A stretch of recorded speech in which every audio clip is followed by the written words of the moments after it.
Gerald Celente back for his 2017 trends forecasts, and he has at least 10 of them. Welcome back, Gerald Celente. Well, thanks for having me on, and Happy New Year. And my New Year vow is a new year of joy and beauty. That positive attitude carries us a long way, and I want to share some recent quotes on Gerald Celente's work. New York Post says, if Nostradamus were alive today, he'd have a tough time keeping up with Gerald Celente.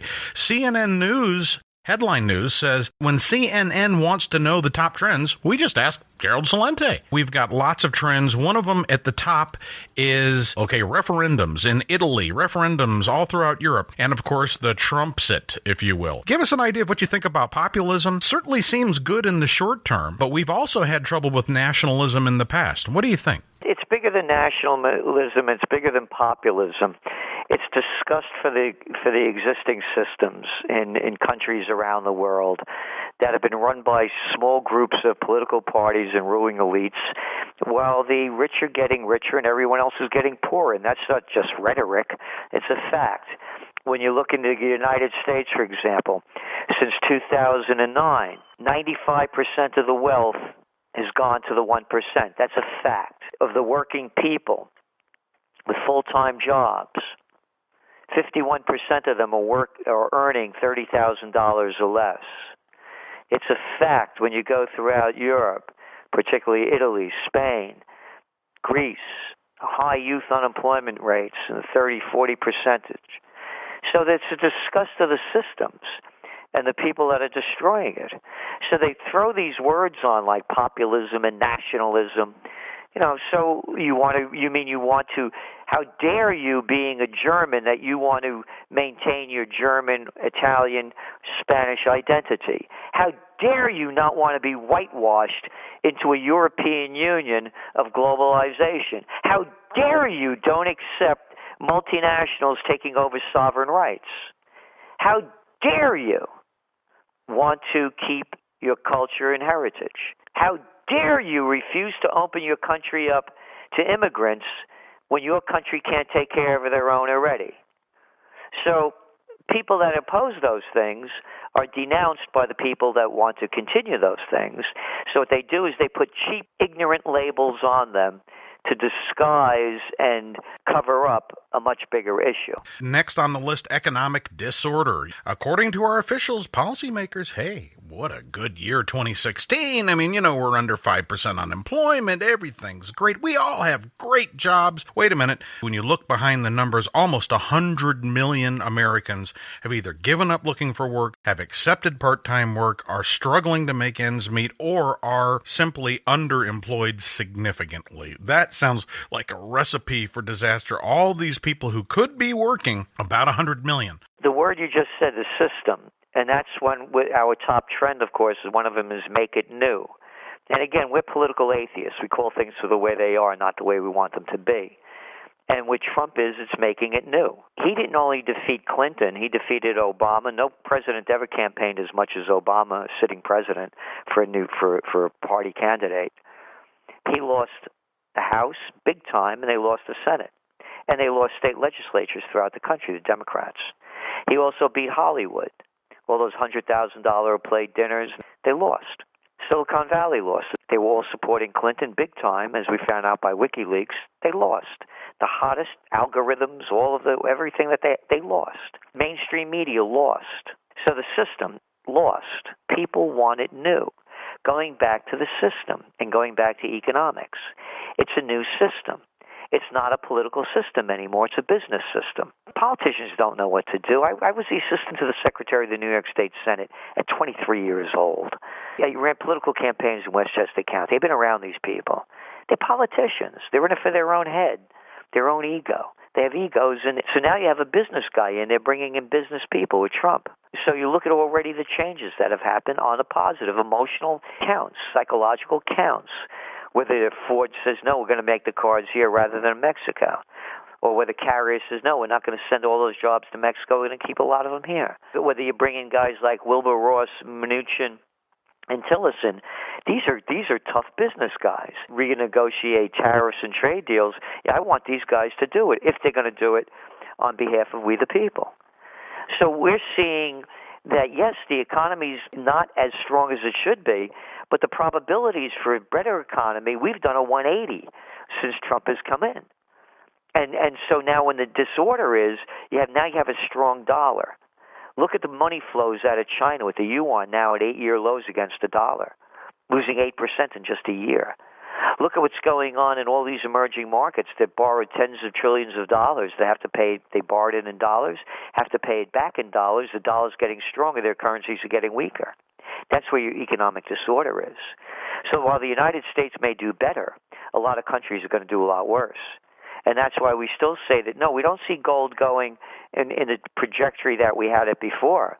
But we still say it's the ultimate safe haven asset, considering the economic disorder ahead. There's just so many forces that could have knocked it down, and it continues to tread water. You know, you bring up some really interesting topics with the Trends Journal. You talk about technological advances. You know, sometimes I think people are overwhelmed by technology. I mean, especially as we mature, it's difficult to keep up with it. It's our nieces and nephews, right, who seem to have a handle on technology. There are some trends going on here, some themes that are persisting that are just simply astonishing, and I think they really have real-world application in certain parts of the country, wiping out tens of thousands, if not hundreds of thousands of middle-class and working-class jobs that was just a barrier against unemployment. Well, maybe not for much longer. Virtual reality education is one of the big ones. That to us is, all the ones you mentioned are 100% true. But the big one that we see is virtual reality education, VR-ED. The education system was built for the industrial age. It's a German model. You had people read, write, do some arithmetic, and mostly follow orders.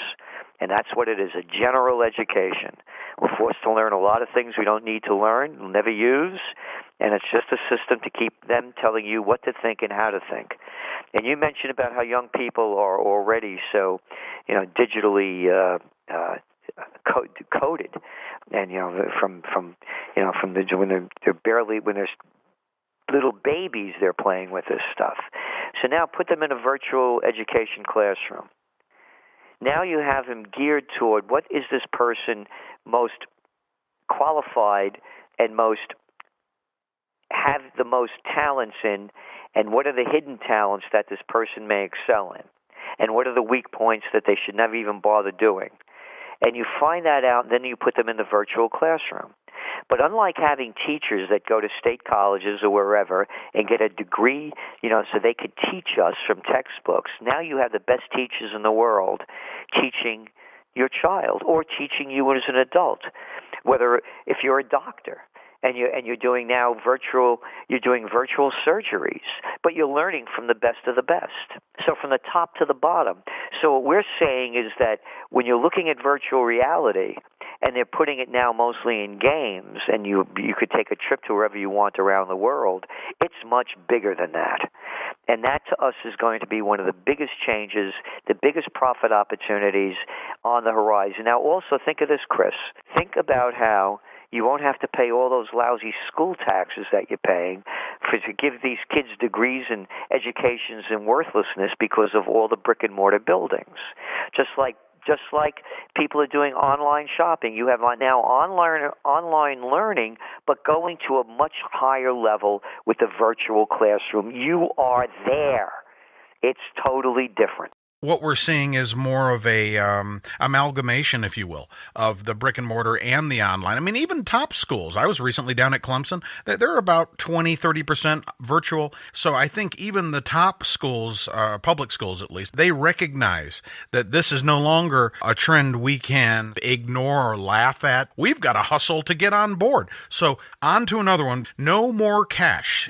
Title at Trends Research. Look, we're looking at cryptocurrencies, blockchains popping up. We even have our own silly blockchain here at GoldSeek, a silver coin-backed blockchain based on Ethereum. This genie is not going back in the bottle. And of course, that's not all you're talking about when you say no cash. I mean, look at India. We've got Prime Minister Modi, right? We're going to go pure digital. Then we move on down to Venezuela. They're writing it behind the scenes into legislature around the world. Why do they hate cash, and what does it mean for us? The reason they hate cash is because when you pay cash, they can't get their share of it. They want to steal every nickel, dime, and penny that you have.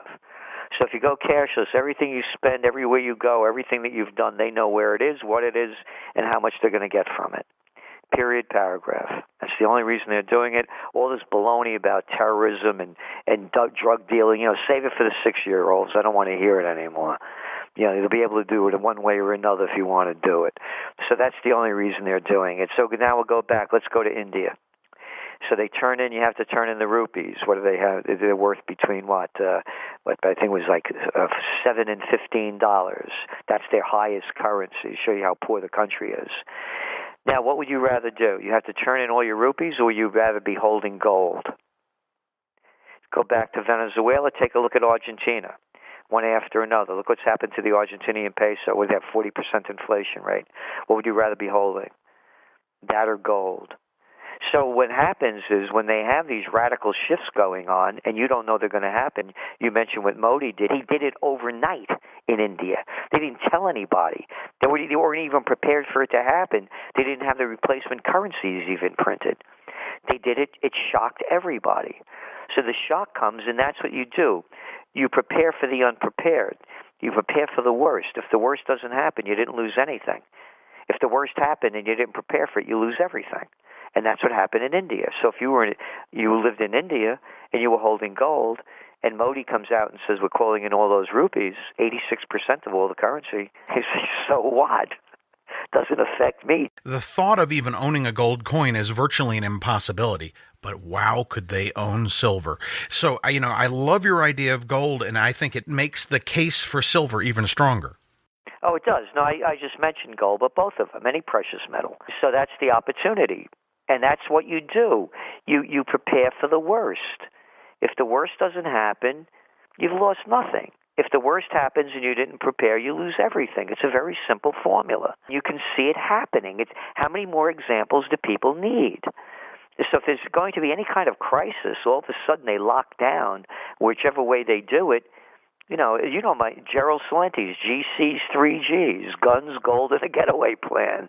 It's as simple as that. It is simple as that. It's great because, unfortunately, so many folks, I think, are missing the opportunity simply because we've been, as you say, crammed into the system from an early age. We've been force-fed pablum, and you just can't get the truth, plunged into a system where your mind is just simply, melted by propaganda. I want to get to this last big topic. This is something we don't generally talk about on Gold Seeker. It's a little bit off topic, and you had the courage to talk about marijuana. We look at the pros, we look at the cons. We think the pros, if you're an adult and the brain is fully mature, this is a remarkable medicine. Easy to grow, it's inexpensive, and in many places of the world, it should be legalized. Where the problem seems to come in is when young folks get a hold of it, it can do quite serious damage to a growing mind.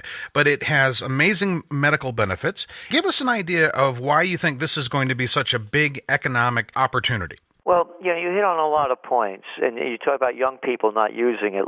Look how the pharmaceutical industry is screwing up young people with all these drugs they're giving little kids to keep them in order.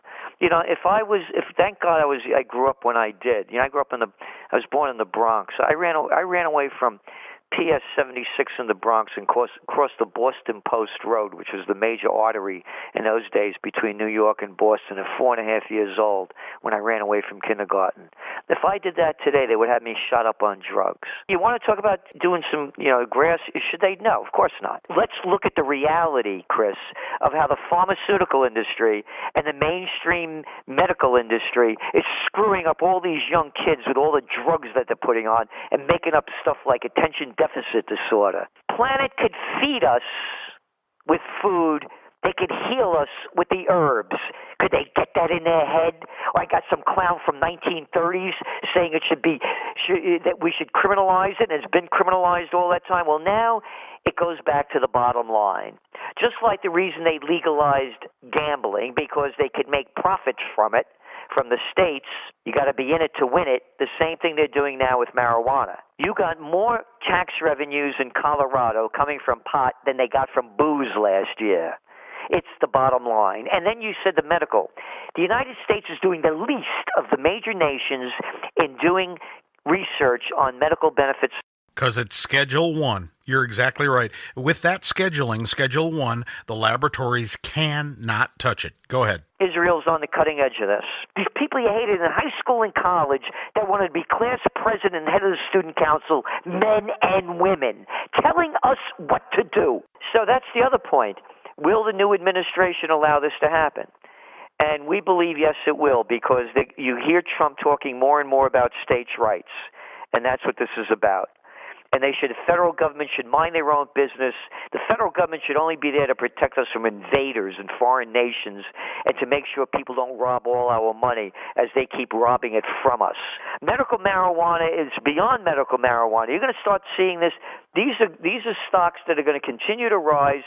But look what they just did in Massachusetts. The people passed the law, and now these low-life little politicians, a couple of days before the session closed, reversed the law, and now they're postponing it for 6 months. First of all, I live in a state where this is not a legal substance. My wife and I are actually allergic to smoke, so we don't really have, you might say, any skin in the game. But I do want to share this amazing little document I keep right on my desktop because they put alcohol against marijuana. So let's look at alcohol. Addictive, depressant, causes cancer, millions of deaths per year, costs the police and the NHA huge amounts, death through overdose, and destroys brain cells. But that's legal. Now let's look at marijuana. Non-addictive, antidepressant, cures cancer, 0 deaths for the most part, saves police billions, no overdose potential, and increases and enhances brain activity. But it's illegal because you can grow it. These are the same people that take us to war, over lies. So it's this whole political system. I've had enough of it. And the one thing I'm happy about that what Trump has done, he's brought a business person in rather than a politician. Politicians, again, they're only in office to serve their egos, not to serve we the people. And they got this thing that they tell us what to do. Who put them in charge? So that's why. But we're going back to this. It's 28 states. That's a great outline that you did, and I'd love for you to send that to me as well on the benefits of marijuana. 28 states now making it legal for medical or recreational use. This trend is just beginning, and it's going to continue to, quote, grow like weed. Absolutely. I'm going to forward it to your assistant. Okay, why don't you tell people a little bit more about this must-read publication, The Trends Journal? Well, I can tell you that the top trends that we've put out for 2017, they're nothing like it. And they're profit opportunities like we've never seen before. And anybody that wants to get a hold of them, they could go to our website, trendsresearch.com, trendsresearch.com. Besides the Trends Journal, we put out a Trends Monthly. We put out a Trend Alert each week, and we do Trends in the News broadcasts each weekday night. It's the only place where you're going to read, get, and hear history before it happens. Absolutely. Gerald Celente, we always appreciate it. Have the best 2017. You too, and a great 2017 of joy and beauty.